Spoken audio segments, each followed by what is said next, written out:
The following is a presentation of the Eagles Sports Network. When Phillip McDowell arrived on Carson-Newman's campus, the Eagles needed to revamp their offensive line.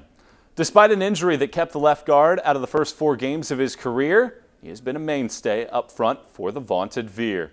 It took time to learn the offense, but McDowell has made adjustments since his rookie campaign. When I first got here, I was scared, and I was coming off that injury, so I was really scared. So when I came back my sophomore year, I was like, I'm just going to play all out, and I think my aggression's just taken over.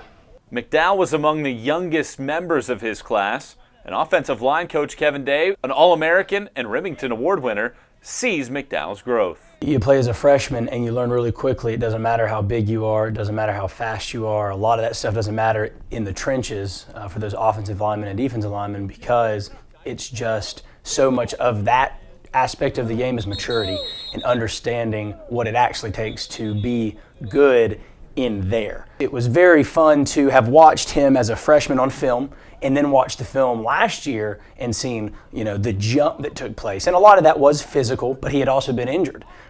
So his physical growth was limited, but where there was a ton of growth was the maturity and the mental understanding of what it takes to be a lineman at the collegiate level. McDowell's time has been well spent as he took over the program record for knockdowns against Limestone in Week 6, becoming the first Eagle to tally at least 50 in his career.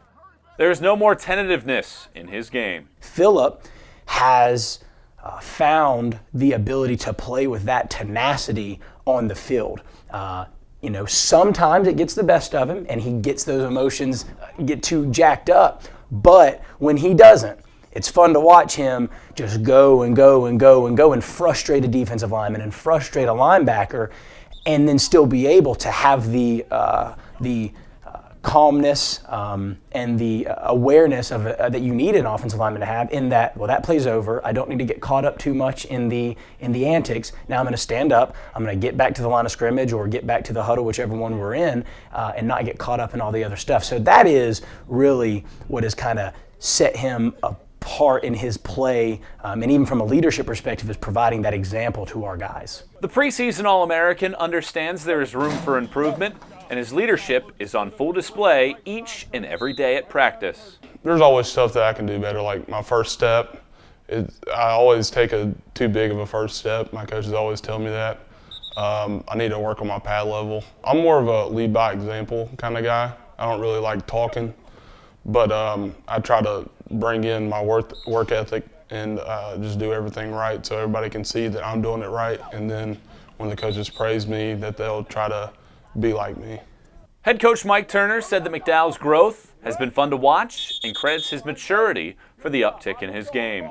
McDowell wants to be an All-American, and as Day mentioned, his flexibility is what makes him special and gives him a chance to be one of the best in Carson-Newman history. For the Eagle Sports Network, I'm Michael Watrang.